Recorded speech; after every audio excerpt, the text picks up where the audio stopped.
Alléluia. Merci Jésus pour ta fidélité.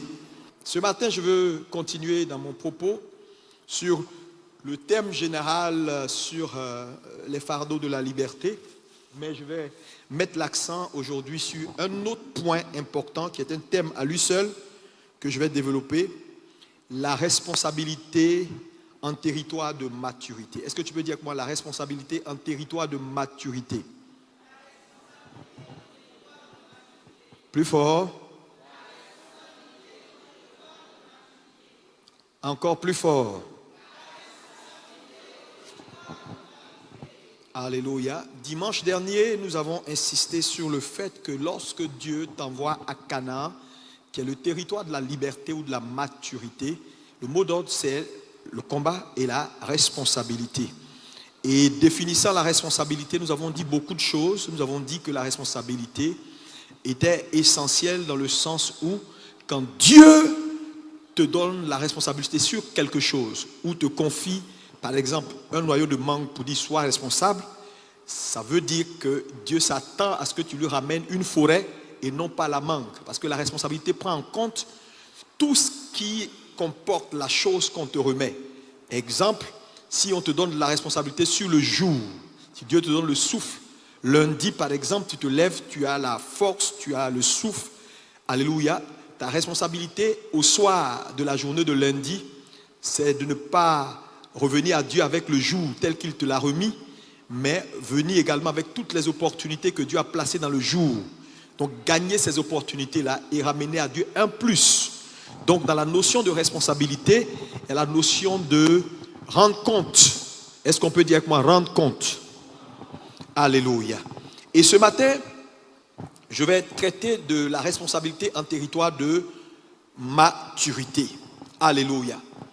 Il faut bien m'écouter et il faut prendre le temps de suivre tout ce que je vais dire.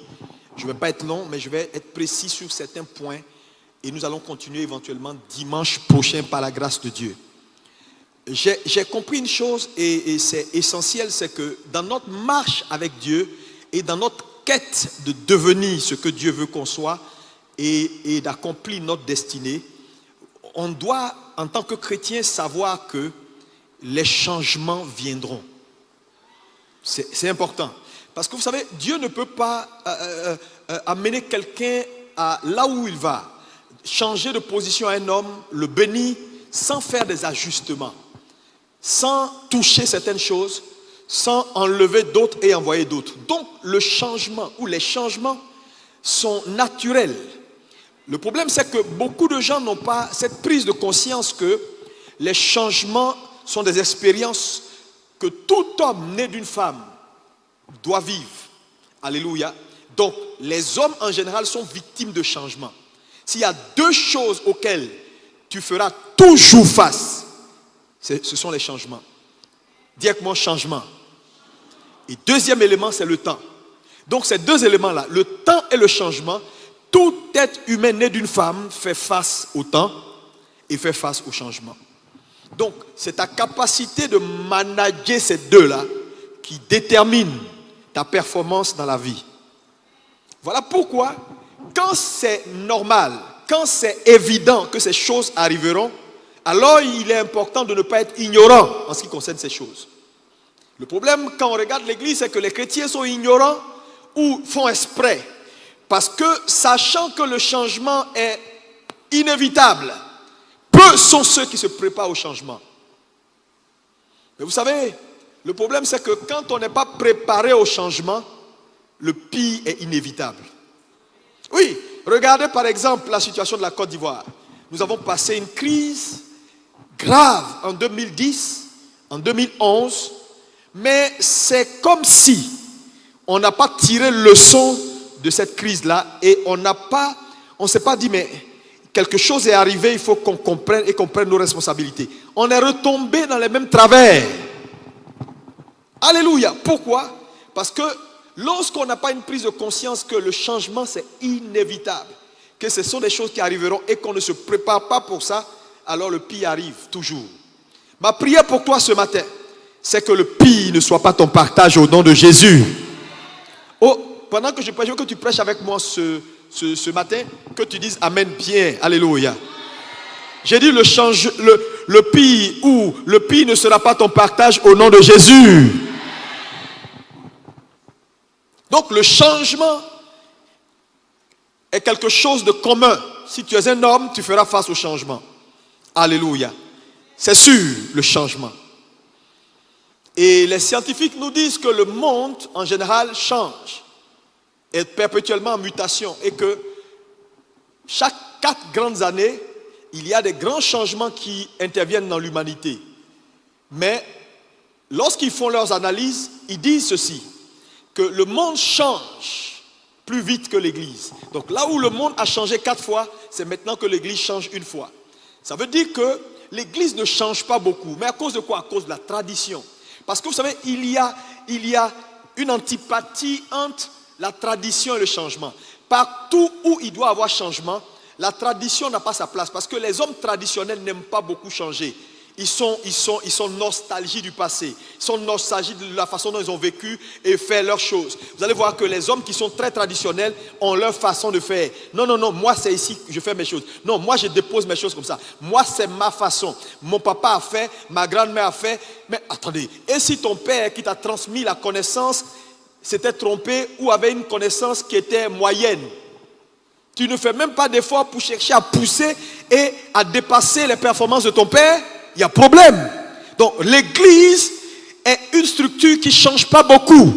Pourquoi? Parce qu'il y a beaucoup de traditions, de dogmes dans l'église. Mais Jésus n'est pas mort pour que cette église demeure ainsi. Alléluia.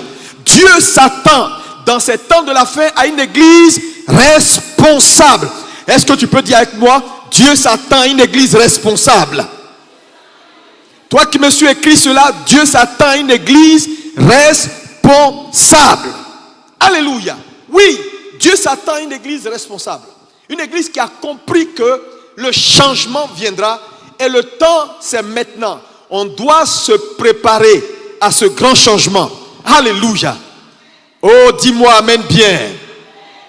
Oui, le changement, alléluia, arrivera.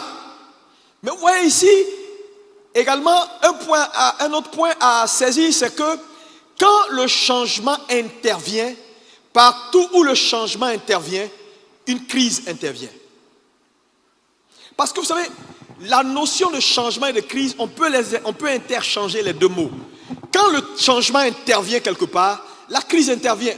Parce qu'un changement vient toujours contre l'ordre naturel des choses.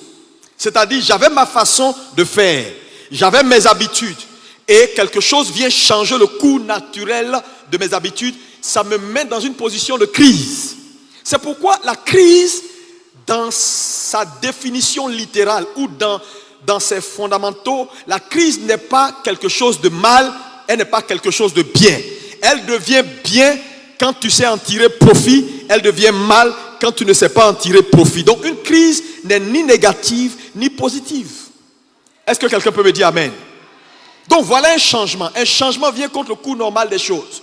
Donc là où il y a un changement, une crise intervient toujours. Et donc, l'église doit comprendre. Regardez la situation de la Côte d'Ivoire.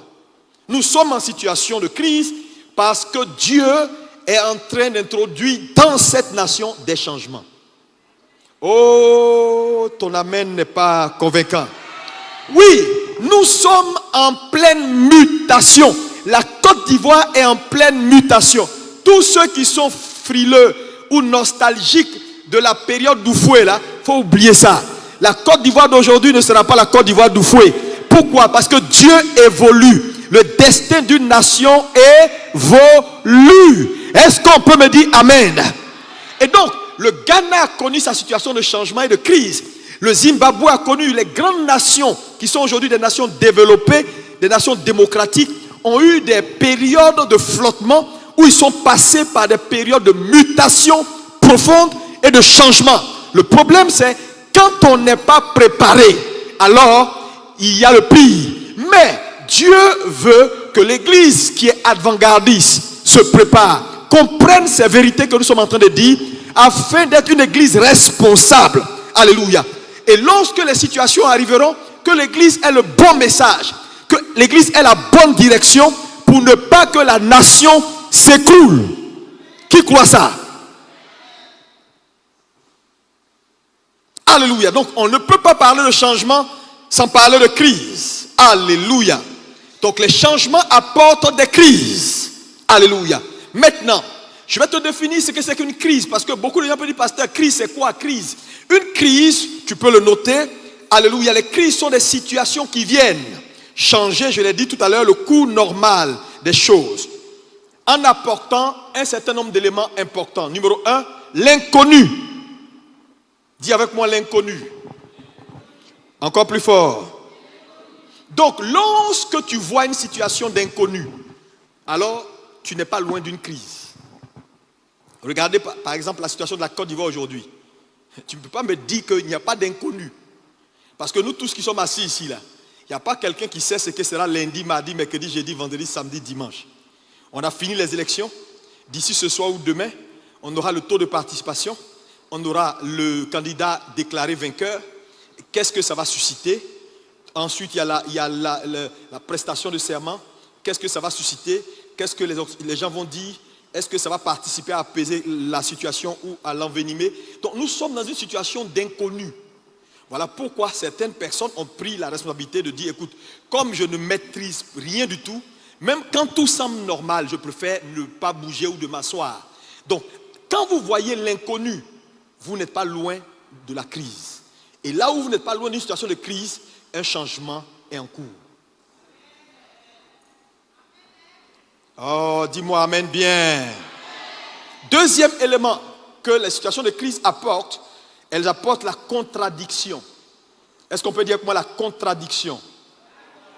Oui, la contradiction. Quand tu vois une situation de contradiction, c'est que tu n'es pas loin d'une situation de crise et d'un changement qui est en cours. On parle de contradiction ici, ça veut dire quoi? Regarde la situation ivoirienne. Il y a de la contradiction dans l'air. Chaque camp a sa position. Tu ne peux pas comprendre un camp et puis dire j'ai tout compris. Non, non, non, non, non. Dès que tu es avec l'autre camp, c'est autre chose. Parce que chacun a ses arguments qui sont logiques et qui semblent bien. Tu parles avec l'opposition, quand ils vont t'expliquer pourquoi ils font ce qu'ils font, tu es convaincu. Tu parles avec le pouvoir, quand ils vont t'expliquer pourquoi ils font ce qu'ils font, tu es convaincu. Donc les positions sont contradictoires et tranchées. Et quand on est dans une situation où il y a trop de contradictions, il y a trop de positions tranchées, nous sommes dans une situation de crise. Et la Côte d'Ivoire est dans une situation de crise. Mais encore une fois, Église, vous devez savoir qu'une situation de crise n'est pas une fatalité. Dis-moi amen. Parce que samedi, tu te promenais dans la rue de samedi, mais c'était incroyable. C'était une situation apocalyptique.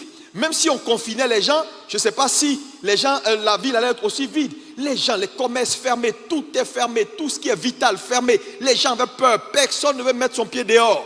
Frères et sœurs, ça, c'est parce que les gens ont peur. Ils ne savent pas, il y a l'inconnu, il y a la contradiction. Chacun dit pour lui. Vous pouvez parler, c'est pourquoi j'ai dit les discussions c'est inutile. Vous êtes l'église de Jésus, vous êtes des chrétiens. N'entrez pas dans des argumentations avec les gens. Oui, moi je vais te convaincre. Pourquoi l'opposition a raison? Pourquoi le pouvoir a raison? Tu n'arriveras pas. C'est des positions tranchées. Vous allez parler aujourd'hui, fini dimanche. Vous n'allez pas vous entendre. Pourquoi? Parce qu'ils sont bloqués dans leurs esprits. Chacun est bloqué dans son esprit. Il ne veut pas faire un pas devant, un pas derrière. Voilà une situation de crise. Alléluia. Voilà pourquoi en tant qu'église, vous devez lever les regards vers Dieu. Et Dieu apportera la puissance qui va rapprocher les positions. Est-ce que quelqu'un peut me dire amen? Alléluia. Donc, les situations de crise apportent la contradiction. Elles apportent également un troisième élément qui est l'incertitude. Alléluia. On ne sait pas où on va. On ne connaît pas demain, ce que demain apportera. Et un quatrième élément qu'elle apporte, la crise, c'est qu'elle donne également de la souffrance. Frère, en situation de crise, il y a de la souffrance morale. Il y a beaucoup de souffrance physique. Et regardez comment les gens souffrent. Regardez comment vendredi, les gens couraient dans tous les sens pour faire de l'approvisionnement. Ils ne savent pas où ils vont, ils courent seulement, ils achètent. Ils achètent, ils achètent. Les maisons sont devenues des supermarchés. Mais, quelle doit être notre réaction? Nous qui sommes arrivés à Canaan. La responsabilité. Dis à ton voisin, sois responsable. L'instrumentalisation. On amplifie les informations. On ment sur les réseaux sociaux. On prend des informations, on met des photos qui viennent du Mali ou du Rwanda. On pousse à côté. Je vous assure, si vous voyez le nombre d'informations qui sont de fausses informations sur Internet, tu ne peux pas croire. Pendant la Covid, tellement de points de vue les gens ont donné sur la Covid, d'où ça vient, qui a fait, qui a fabriqué au laboratoire, comment ils ont fait, comment la 4G, la 5G est entrée. Oh mon Dieu! Ce n'est pas une maladie, c'est une maladie. Non, ce n'est pas une maladie, c'est une onde. Ce n'est pas une onde. Ils sont en train de nous blaguer. L'instrumentalisation. Les temps de crise apportent également la rupture. La rupture. La rupture. Les choses deviennent différentes. Ce qui était normal, brusquement s'arrête. Alléluia. Alléluia.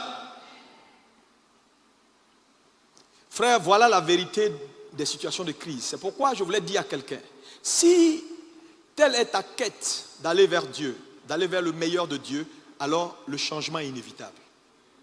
Parce qu'il n'y a pas de croissance, il n'y a pas d'avancée vers les plans de Dieu pour nous sans changement. Dieu va faire des ajustements dans ta vie, dans ton quotidien, dans ce qui t'entoure, si réellement il doit t'amener vers ton futur. Maintenant, lisons ensemble Genèse 2, verset 4. Genèse 2, verset 4, on va le lire jusqu'au verset 7. Tout le monde se tient debout par coutume. Voici les origines des cieux et de la terre quand il fut créé. Voici les origines des cieux et la terre quand elle fut créée. Lorsque l'Éternel Dieu fit une terre et des cieux, oui, aucun arbuste des champs n'était encore sur la terre. Et aucune herbe des champs ne germait encore. Oui. Car l'Éternel Dieu n'avait pas fait pleuvoir sur la terre. Et il n'y avait point d'homme pour cultiver le sol. Oui. Mais une vapeur s'éleva de la terre et arrosa toute la surface du sol. L'Éternel Dieu forma l'homme de la poussière de la terre. Il souffla dans ses narines un souffle de vie et l'homme devint un être vivant. Est-ce que quelqu'un peut me dire Amen? Repas au verset 2. Dieu acheva au 7e jour son œuvre qu'il avait faite. Verset 4. Voici les origines des cieux et de la terre quand il fut créé. Oui. Lorsque l'Éternel Dieu fit une terre et des cieux, aucun arbuste des champs n'était encore sur la terre. Notez ceci, aucun arbuste des champs n'était encore sur la terre. N'était encore sur la terre. Oui. Et aucune herbe des champs ne germait encore. Et aucune herbe des champs ne germait encore. Oui. Car l'Éternel Dieu n'avait pas fait pleuvoir sur la terre. Il n'y avait pas de pluie. Dieu a refusé d'envoyer la pluie. Et il n'y avait point d'homme pour cultiver le sol. Parce qu'il n'y avait point d'homme pour cultiver le sol. Regardez ceci. Donc ici, nous voyons la création. Dieu crée le monde parfait, avec tout ce que le monde contient. Mais on se rend compte ici, à partir du verset 4 de Genèse 2, que la terre, bien que créée par Dieu, bien que Dieu ait appelé le soleil, les luminaires, ait appelé même des plantes à sortir du sol, la Bible dit, depuis ce fait-là, il y avait un statu quo. Les plantes qui avaient été appelées, qui sont sorties du sol, sont restées là, comme ça, attendant. Plus d'arbustes qui poussaient, rien ne se multipliait, rien ne croissait, rien n'avançait. Et Dieu a refusé de faire tomber la pluie. Pourquoi? Parce qu'il n'y avait pas encore d'homme pour cultiver le sol. Et tout de suite après, quand il fait le constat, il dit, Dieu créa l'homme. Donc c'est tout de suite après cet événement-là que Dieu passe maintenant à la création de l'homme. Ici, ce récit nous renvoie à quoi? Asseyez-vous. On va continuer. Alléluia. À quoi ce récit nous renvoie? La première chose que je veux que tu retiennes ici, c'est que la leçon 1 que tu ne dois jamais oublier à partir de ce texte, c'est que là où il n'y a pas de management, où il n'y a pas de prise de responsabilité, il n'y a pas de croissance. Parce que Dieu fait le constat qu'il n'y a pas de croissance, il n'y a pas de multiplication, rien n'est encore arrivé. Pourquoi? Parce que l'homme n'est pas encore venu. Donc en fait, la raison de la création de l'homme, c'était ceci. Dieu cherchait un manager ou un gestionnaire. Si tu comprends le sens de ce que je te dis, tu as tout compris. Dieu nous fait une révélation de taille. J'ai tout créé. Mais ça n'a pas été suffisant que je crée. Bien que j'ai créé, il y a un vide. Il y a l'infertilité. Il y a l'improductivité. Il y a un manque de croissance. Donc Dieu reconnaît que il ne suffit pas que moi, Dieu, je crée. Il faut un manager. Il faut un gestionnaire pour cultiver afin que les choses soient. C'est pourquoi Dieu refuse de faire venir la pluie, parce que s'il envoie la pluie va fertiliser les arbres vont donner de leurs fruits, et comme il n'y a pas de gestionnaire, alors les fruits et les résultats seront gaspillés, et Dieu n'aime pas le gaspillage. C'est un principe important que beaucoup de chrétiens ignorent. Ça veut dire quoi? Ça veut dire, là où il n'y a pas de gestionnaire, il n'y a pas de croissance. Là où il n'y a pas de manager, il n'y a pas de productivité. Là où il n'y a pas de manager, Dieu ne peut rien faire pour toi. Leçon 1. Dieu ne permettra à aucune croissance nulle part sans un homme, sans un gestionnaire. Sans manager, pas de croissance. Il faut écrire ça, s'il te plaît. C'est un principe essentiel. Un principe essentiel. Ça veut dire quoi? Ça veut dire que ce que Dieu a toujours recherché, c'est un manager.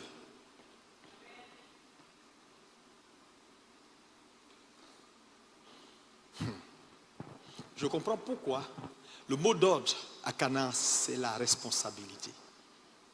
Si tu manques de responsabilité, tu vas manquer de productivité.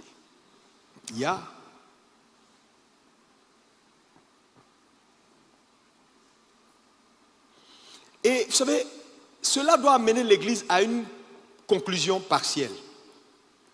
Ça veut dire simplement qu'au lieu de passer ton temps à prier, Seigneur, oh Dieu, Seigneur, prie pour que Dieu augmente ta capacité à gérer. Parce qu'en fait, ça veut dire simplement que tout ce qui te manque est lié au fait que sur le domaine, il n'y a pas de manager. Parce que là où il n'y a pas de gérant, il ne peut pas avoir de productivité. Donc, ce n'est pas prier, ce n'est pas crier pour dire Seigneur, fais croître ça. Non. Donne-moi de la responsabilité pour que je sois un bon manager.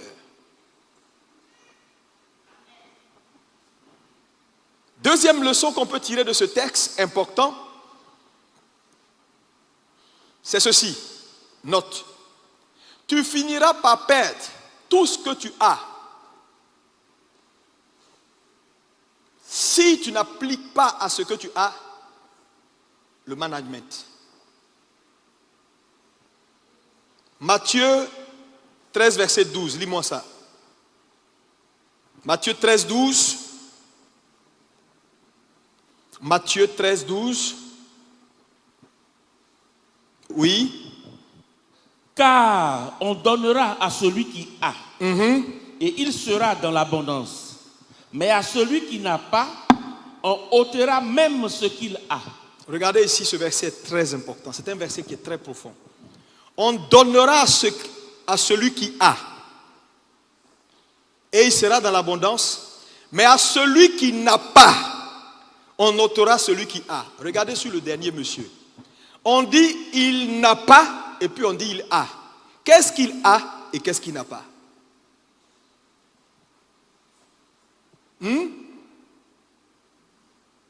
Mais à celui qui n'a pas, on va ôter ce qu'il a. Le premier il n'a pas là, c'est quoi? Et le deuxième il a là, c'est quoi? Réfléchis un peu. Toi qui me suis. À celui qui n'a pas, on va ôter ce qu'il a. C'est le principe. Un homme finit par perdre c'est qui ne manage pas.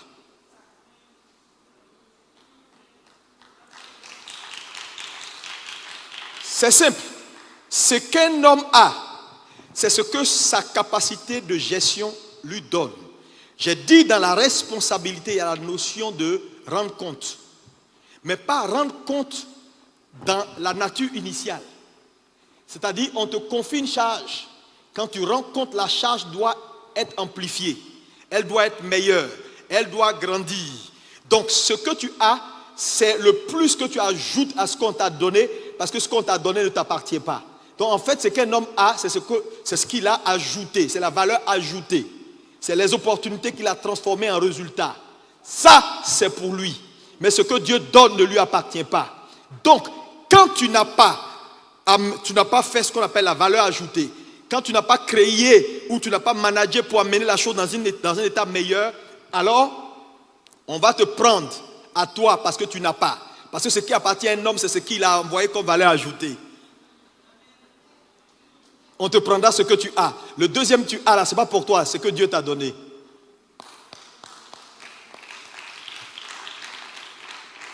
Alléluia.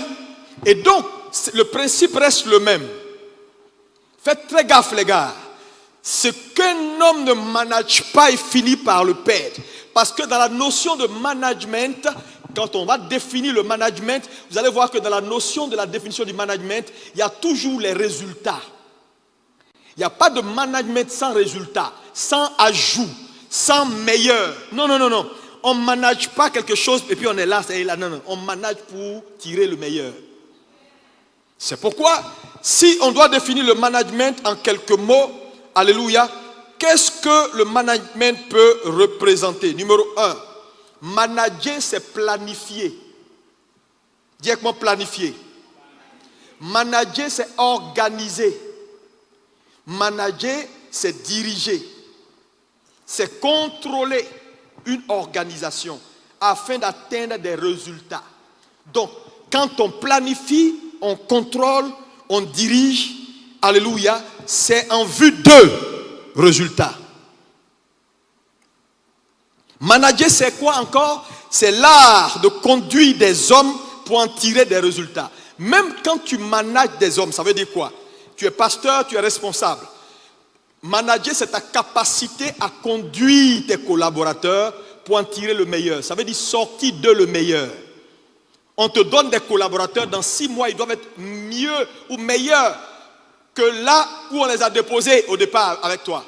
Donc si tes collaborateurs autour de toi, 1 an après, marchant avec toi, n'arrivent pas à faire un certain nombre de choses, ne deviennent pas meilleurs ou n'amplifient pas ton leadership, tu es un mauvais manager.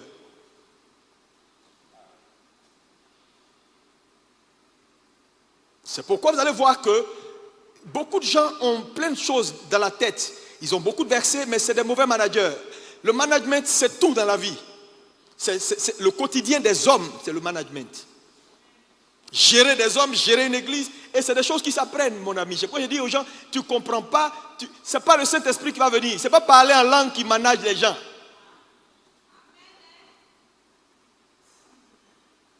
Frère, diriger un pays comme la Côte d'Ivoire, si tu n'es pas un homme qui est fort, tu ne peux pas. Il y a des pays, tu ne peux pas. Je dis, ce n'est pas une affaire. Non, frère, les gens, chacun regarde de son côté. Comment faire pour ramener les yeux de tout le monde et donner un minimum d'avancée et de marche à ton ensemble? Même quand il démissionne, comment conduire par exemple? Par exemple, c'est-à-dire toi-même tu te mets devant, tu fais. Et puis les gens te regardent et disent, le gars, la façon il fait là, nous on ne peut pas s'asseoir. Ça c'est le management. Parce qu'il y a plusieurs types de management. Donc c'est des choses qu'il faut apprendre. Tu es pasteur, tu es leader, tu es assis. Tu n'arrives jamais à pouvoir tenir tes charges et donner satisfaction. Il faut aller étudier. Ce n'est pas une affaire de Saint-Esprit. Tu vas rater tes bénédictions pour rien. À un moment donné, tu vas parler en langue, prier. Tu es meilleur, tu es bon prédicateur, bon tentant, bon, mais ça ne va pas quelque part.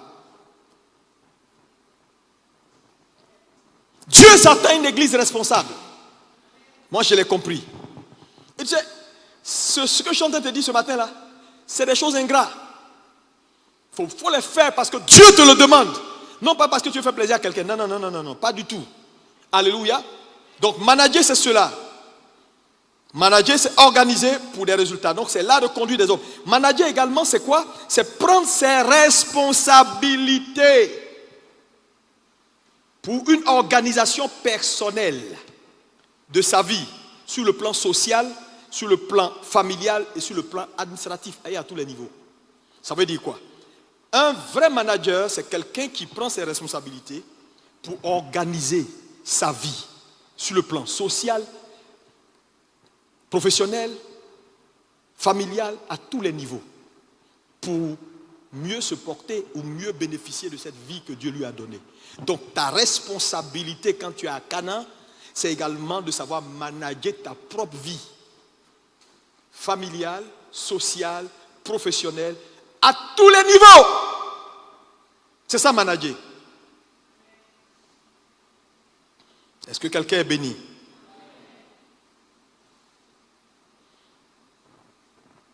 Glory be to Jesus. Ça veut dire quoi? Ça veut dire simplement que un homme donc qui manque de management, de responsabilité, de capacité de gestion, va perdre certaines choses. Numéro 1, si tu gères mal ta famille, tu perdras ton foyer. Oh, ce n'est pas une affaire de Satan attaquer mon foyer.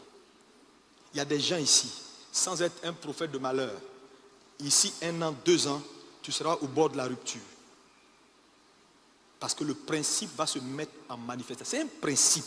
Ce n'est pas moi qui écris la Bible. Il dit, Dieu a fait la création. Il n'y a rien de bon qui arrivait parce qu'il n'y avait pas encore de manager. Et Dieu décide donc de faire un manager. Allez lire, après que l'homme soit fait, la situation de chaos, de mort disparaît. Mais Dieu refuse d'envoyer la pluie parce qu'il sait que s'il envoie la pluie va féconder et amener quoi? La croissance, les fruits. Mais il n'y a pas de manager pour gérer les résultats. Donc, no way, la pluie.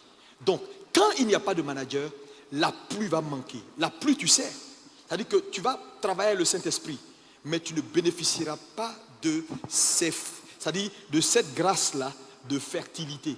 Tu vas parler en langue, faire des trucs. Tu dis, mais je parle en langue, je fais des trucs, mais il y a des choses qui vont te manquer. Parce que Dieu ne va pas te donner la pluie pour que tu portes des fruits et que ces fruits pourrissent dans tes mains. Il n'est pas question.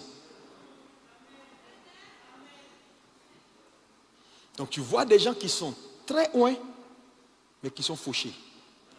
Très loin, mais qui n'ont rien de bon dans leur vie qui arrive. Pourquoi?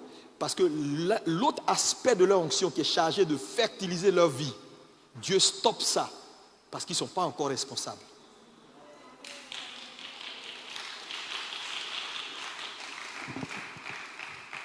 Parce que souvent, vous savez, c'est très facile de dire, ouais, mais moi, Dieu n'a qu'à faire ça. Il n'a qu'à faire. Mais oui, Dieu te connaît plus que toi-même. J'ai dit, c'est pourquoi, au lieu de crier et prier, Seigneur, je n'ai pas ça, je ne vois pas ça dans ma vie, je ne vois pas voiture, je ne vois pas ça, je ne vois pas de maison. Est-ce que tu es prêt? C'est ça. Parce que Dieu ne le fera pas. J'ai dit, ce principe-là, il est têtu. C'est dans la Bible, c'est dans Genèse. Frère, ça m'a fait du bien. Donc, je vais tirer une autre conclusion à partir de ce principe pour te donner la troisième leçon importante que je veux que tu retiennes ce soir et que tu écrives. Cela veut dire, à partir de tout ce que j'ai dit, cela veut dire simplement ceci. Cela veut dire, Dieu ne répond pas aux prières des hommes. Dieu ne donne pas à un homme ce qu'il prie, mais Dieu donne à un homme ce qu'il peut gérer. Parce que si Dieu donnait à un homme ce qu'il prie, nous tous qui sommes ici là, on est riches. En tout cas, moi j'avais peut-être 5 Range Rover. Parce que chaque fois quand je vois un autre modèle, je dis ça là, ça me plaît. Chaque fois que je vois un nouveau modèle, je dis ça, ça me plaît. Donc on prie pour beaucoup de choses. Dieu allait remplir nos maisons de toutes nos prières. Mais non, Dieu ne répond pas aux prières, il n'exauce pas prière. Dieu te donne ce que tu peux gérer. Yes. Ça va te choquer, mais écris ça bien. Dieu ne donne pas à un homme ce qu'il prie. Dieu n'exauce pas prière des gens. Il leur donne ce qu'ils peuvent manager. C'est le principe. Voilà pourquoi tout le monde n'a pas ce qu'il prie. Parce qu'une chose est de prier quelque chose et de manquer de capacité à gérer la chose. Dieu n'est pas dans le gaspillage.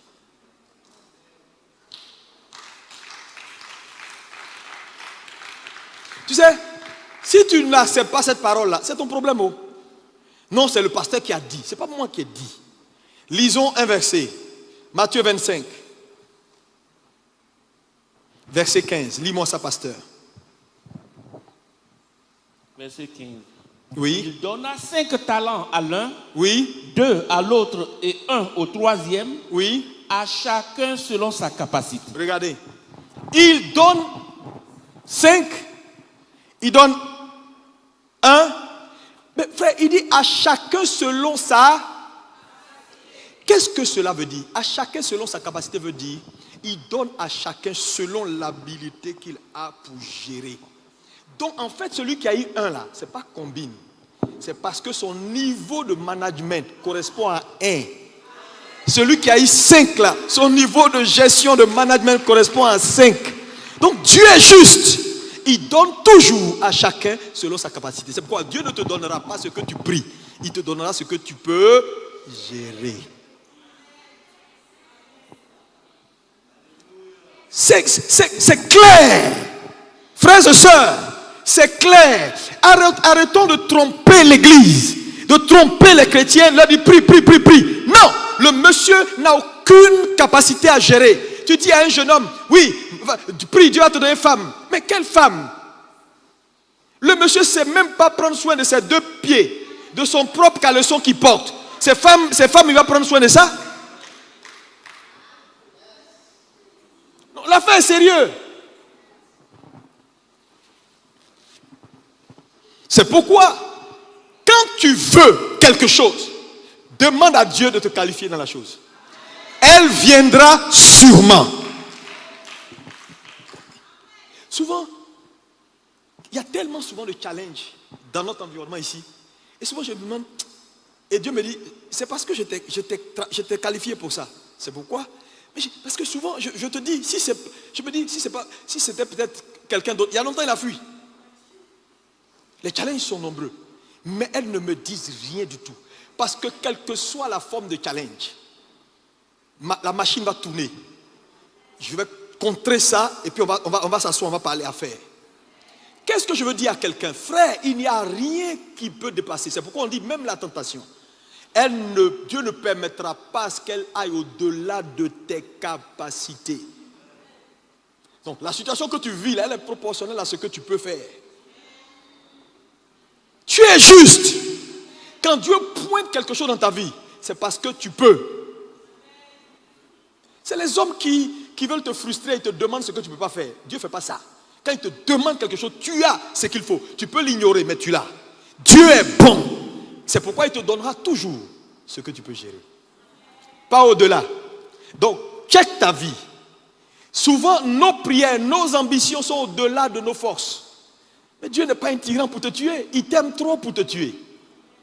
C'est comme un enfant de 12 ans, ton enfant de 7 ans. Il dit, il veut conduire ta patrole. Donne-moi la clé, papa. Je vais te montrer. Et puis il dit, par amour, papa, donne-moi. Ça, c'est quel type d'amour? Maintenant, on va voir le vieux. Si tu lui donnes cette clé-là, c'est que tu ne l'aimes pas. Lui, il va dire, non, mon papa ne m'aime pas. Il ne m'a pas donné la clé-là. J'ai 7 ans. Je conduis, il ne veut pas. Mais c'est parce qu'il t'aime. Donc souvent, il y a des amours incompris. Oh, il y a des amours là. C'est incompris. Jusqu'à ce que Dieu ouvre tes yeux, tu sauras que toutes ces années, il t'a fait du bien.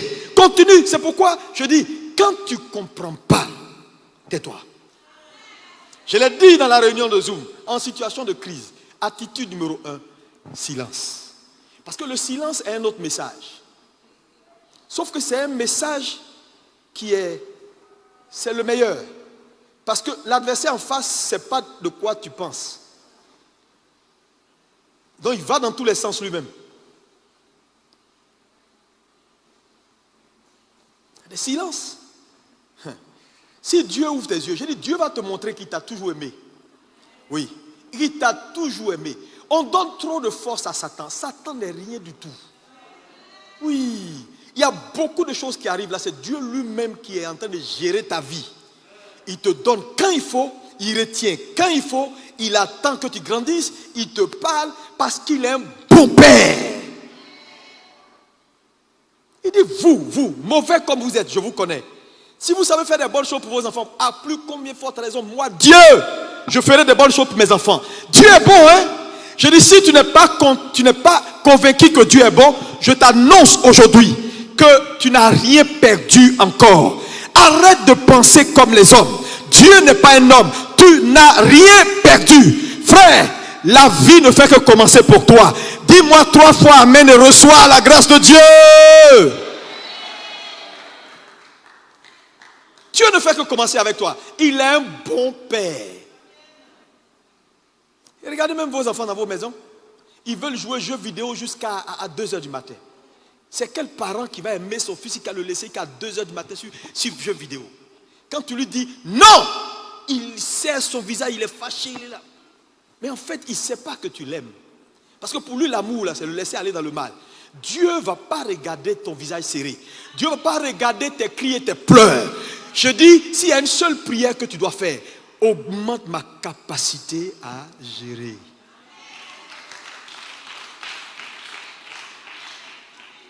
C'est pourquoi l'héritier, tant qu'il est enfant, c'est bien son sous-tutorat.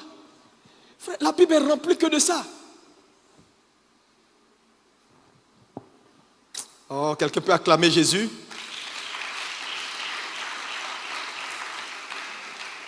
Tu gères mal ta vie, tu perdras. Tu vas la perdre. Tu gères mal tes ressources, tu vas te retrouver pauvre, démuni. Parce que Dieu te donne des ressources là. Si tu les as mal gérées, tu vas finir. On finit toujours par perdre ce qu'on ne gère pas bien. Dis-moi amen. Encore amen. Donc c'est important de comprendre la notion de management. Organiser, s'organiser, organiser sa vie. Prendre ses responsabilités. Je l'ai dit dimanche dernier, en territoire de maturité, frère, il faut que tu sois responsable. Regardez cette situation de crise. Dieu s'attend à une église responsable. Si l'église ne devient pas responsable, ne prend pas ses responsabilités, on a perdu le pays. Hein? Parce que la paix du pays, sincèrement, la paix du pays dépend de l'église. La tranquillité, mais c'est écrit dans la Bible. Vous priez, vous ne croyez même pas vos propres paroles. Je vois des gens qui sortent de réunions de prière pour la Côte d'Ivoire et qui sont là, hey, mon Dieu, c'est chaud, hein? Je suis d'accord qu'avec la multitude d'informations, tu peux avoir peur à un moment donné, mais tu te ressaisis. Tu es un enfant de Dieu. Alléluia. Et tu comprends que la paix de la nation dépend de moi. Mais si l'église entre dans la peur, l'église refuse de prendre ses responsabilités, de prier là où il faut prier. Là, il y a beaucoup de gens qui parlent, il y a un semblant d'accalmie. Mais frère, là, en 2010, là, la crise, elle était post-électorale. Elle n'était pas pré-électorale, elle n'était pas électorale, elle était post. On a fini, tout était calme. Donc c'est quand il s'est calme comme ça là qu'il faut redoubler encore de force dans la prière. C'est pourquoi je dis aux gens, plus que jamais on doit encore prier pour que la semaine qui arrive là, Dieu nous montre des signes qu'il impose à chaque vie. Ces gars-là, il n'y a pas eux tous, leur souffle est entre ses mains. Frère, un matin on s'est levé comme ça, on dit le ministre de Kokwala est mort. On n'a même pas eu besoin, on dit c'est levé, il est parti. J'ai dit Dieu tient le souffle de tout le monde. Si quelqu'un s'oppose, quelqu'un ne veut pas que ce pays soit en paix et qui veut déranger les fondements de ce pays-là pour autre chose, ambition personnelle, je ne sais pas quoi, il trouvera Jésus. On veut la paix pour la Côte d'Ivoire. Finissez par vous entendre. Si vous enfermez, vous entendez-vous, 4 personnes ne peuvent pas prendre tout un pays en otage où samedi tout le monde, vieux, grand, vos grands-pères même ont peur de sortir, vos bébés ont peur de sortir. C'est quoi ça? Pourquoi? Pour des affaires de poste. Pour des affaires de poste, c'est tout. Hein? Partager les postes entre eux. Ils vont nommer leurs cousins, leurs frères, leurs grands-mères, leurs gardiens, leurs menuisiers. Et puis c'est tout. Hein? Tu ne vas rien voir dedans. Les gars, c'est comme ça. tous ceux qui parlent là, il n'y a pas un. Ils ont tous dirigé la Côte d'Ivoire. Tout le monde connaît leur CV. Il y a quelqu'un qui n'a pas dirigé? Ils ont tous dirigé. Eux tous. On connaît tous leur CV. Comment ils ont fait, comment ils n'ont pas fait. Qu'est-ce qu'ils ont fait. On connaît tous leur CV.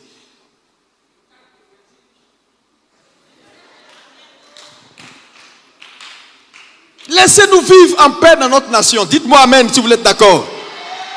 Dites-moi la paix sur la Côte d'Ivoire. C'est important. Mais ta responsabilité de manager, est-ce qu'il détermine ce que tu vas amasser, comment tu vas grandir, comment tu vas voir ta vie fleurir? Dieu donne toujours à chacun selon sa capacité. C'est pourquoi la responsabilité est sacrée. Je voulais encourager quelqu'un ici. Tu es là, sois responsable. Sois responsable. Tout ce que Dieu vous donne comme charge dans l'église, frère, soyez responsable. On t'a confié un petit département, tu ne peux même pas faire avancer les choses. Et tu es là tout le temps, tu pries, Seigneur, la multinationale que je veux créer, Dieu te regarde jusqu'à il ne comprend pas. Il dit, mais attends, tu veux multinationale, on t'a donné 3 personnes à gérer. Multinationales, ils sont 200, 300, 1000, 2000. 30 personnes, tu ne peux pas gérer. Comment tu as géré les 2000? On te donne une maison. Tu es capable de transformer ça en foyer. On peut bâtir une maison en un mois. Mais un foyer se bâtit en 10 ans, 20 ans. Un foyer, ça prend du temps pour bâtir un foyer. Mais construire une belle maison, si tu as ciment, sable, gravier, un peu d'argent, tu as une très belle villa de 15 pièces.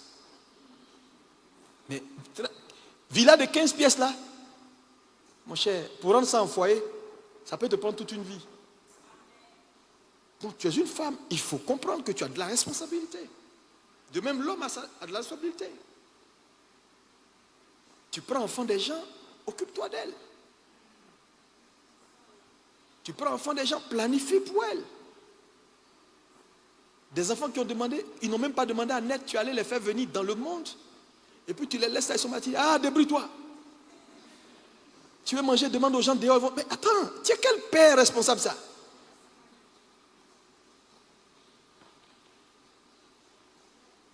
Il y a un minimum.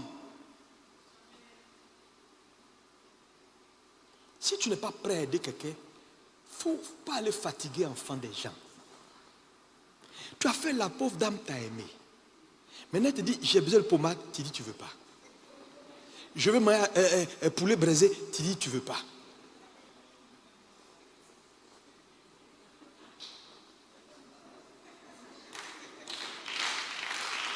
La responsabilité. Demain, tu vas trouver que ma femme ne me respecte plus. Là, elle a commencé à partir même. Dis, mais pourquoi elle a commencé à partir?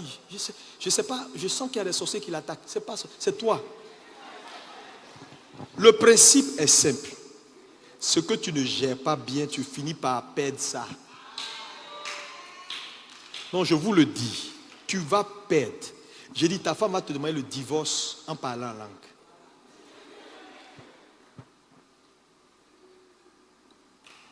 Ou ton mari va te demander le divorce en parlant en langue. C'est sérieux ce que je vous dis, hein? Parce qu'un homme, tu ne peux pas en prendre soin. Ah non, il n'a qu'à se débrouiller. Il y a comment ces hommes vont pousser même. Débrouille-toi, c'est moi qui suis ta mère. Non, mais attends, on t'a marié pourquoi? Tu t'es marié, fais ce qui est ta part pour un minimum de responsabilité. Demain, tu dis oui, il y a une petite fille là-bas qui a pris son cœur. Mais, vous savez, je vous ai dit, l'autorité est toujours rattachée à la responsabilité. Si tu ne fais pas ta part, l'autorité va s'envoler, va partir. Mais un point que je vais souligner avant de terminer ici, c'est que dans la prise de responsabilité pour la gestion de ce que Dieu nous confie, le volet spirituel est important. Ça veut dire quoi? Ça veut dire par exemple que si tu dois aller chercher un magasin pour ouvrir une affaire, parce que Dieu veut te donner une affaire, la première responsabilité que tu as, c'est d'entendre Dieu pour que Dieu t'indique là où il faut que tu prennes le magasin.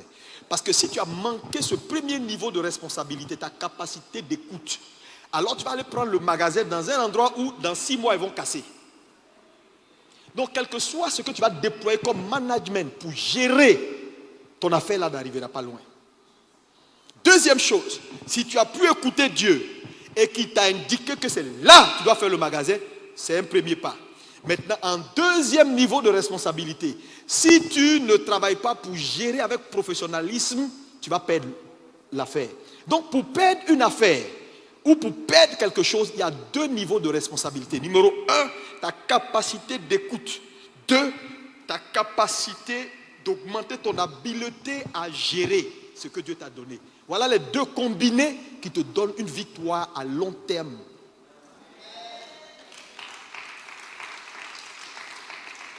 Le problème avec beaucoup de gens, ils sont tout le temps en train de dire, pasteur, je ne m'en sors pas, c'est compliqué, je souffre.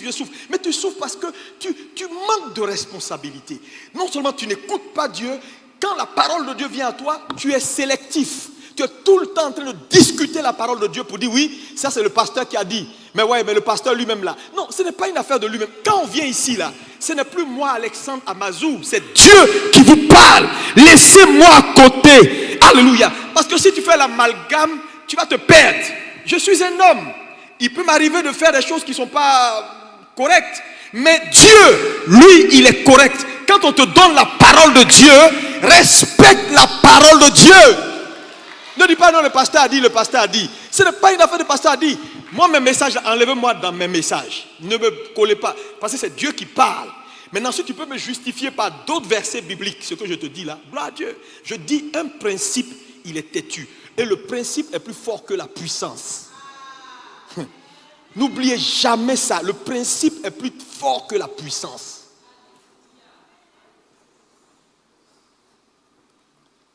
Regardez ce que Dieu dit. C'est un principe qu'il établit. Ce qu'un homme ne gère pas, il finit par le perdre. C'est pourquoi même dans la vie de tous les jours, quand quelqu'un est bon avec toi, quelqu'un t'aime réellement, qu'importe son niveau d'amour, respecte cet amour-là et rends-lui. Sinon, un jour, tu vas perdre ce privilège. Et quand tu perdras ce privilège, c'est là que tu sauras que Dieu t'avait fait grâce. Parce que souvent c'est facile. Tu vois, Israël a eu ce problème. Dieu les a tellement graciés. Ils se lèvent le matin, voilà la nuée qui est devant eux. Ils baillent même sur la nuée. Le soir, ils sont dans le noir, voilà colonne de feu. Tout est clair. Ils allument les lampes, même ils éteignent la lampe. Ils disent, oh, il y a la colonne de feu. On va où là? Puis la colonne de feu dit, bon, c'est ici. Et puis les voilà. Et souvent même, la Bible déclare que c'était un rocher qui les conduisait. Comment toi tu peux marcher? Il y a gros cailloux devant toi, tu n'as pas peur. Ça veut dire qu'ils étaient devenus familiers avec les choses de Dieu. Tellement Dieu était bon pour eux. Ça c'est dans le désert. Quand ils entrent à Canaan, on ne fait plus référence de la colonne de feu, on ne fait plus référence de la nuée, plus de rochers qui vous accompagnent. Ils sont nostalgiques maintenant. Comment créer son propre feu? Le gars on voyait tous les jours, là, on ne le voit plus. Là maintenant, là, c'est ta discipline qui va te conduire dans le feu. Ça devient compliqué parce que les gens sont indisciplinés. Voilà pourquoi les choses sont compliquées aujourd'hui. Mais imaginez-vous aussi, aujourd'hui, là, nous on était à leur temps. On finit le culte là, chacun a son caillou devant lui qui le conduit. On ne peut pas se tromper. Je prends mon caillou, on va où? Une colonne de feu. Je dis, bon, quand il dit, il ne va pas là-bas, il dit, ok. Le soir, quelqu'un vient devant ta voiture, un bandit vient devant ta maison, voilà le feu. C'était pas mieux? Ouais, mais ce temps est passé, l'assistanat. C'est dans le désert. Quand on entre à Canaan, c'est le territoire de la maturité. Mot d'ordre, responsabilité. Tu fais pour toi maintenant ce que Dieu faisait pour toi.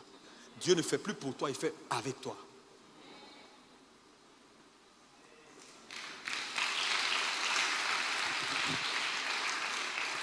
Le problème ici, avec toi, c'est que tu es l'initiateur. C'est quand tu décides comme Pierre de mettre le pied sur l'eau, que lui, il plaque en bas. Ça devient dur.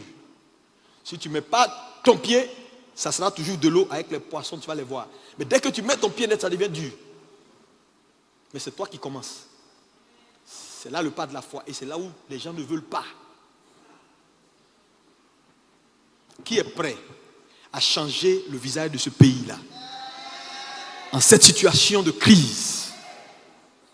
Mais n'oubliez jamais, quand une situation de crise intervient, c'est pour la promotion de quelqu'un. Parce que la crise en elle-même, c'est rien. Je me suis rendu compte qu'une crise, c'est rien. Je l'ai dit pendant mon Zoom. Une situation de crise est une situation qui vient changer le cours normal des choses. Donc, en fait, quelqu'un qui est très intelligent doit comprendre que les crises sont des opportunités où les règles ou les lois qui jouaient contre moi sont désactivées. On peut naviguer dans tous les sens parce que dans la situation de crise, il y a certaines règles qui s'annulent au profit de d'autres, puisqu'on est pratiquement dans une situation de transition pour un nouveau changement. Yeah. Parce que dans la normalité, j'ai toujours essayé ça, ça ne marche pas. La loi me condamne, la loi me condamne. C'est pourquoi vous allez voir que certains présidents, c'est après un coup de... Il y a des gens, au Mali par exemple, c'est après un coup d'État qu'ils ont pu devenir président. Parce qu'en temps normal, dans la normalité de la loi, le pays marche bien, tu ne peux pas être président. Il faut qu'on mette cafouillage, que certaines lois soient suspendues pour qu'on pense à toi. Et on a vu des gens, les candidatures venues dans ça. Hein? Donc en temps de crise, il faut être très éveillé. Yeah. Est-ce que quelqu'un peut acclamer le Seigneur?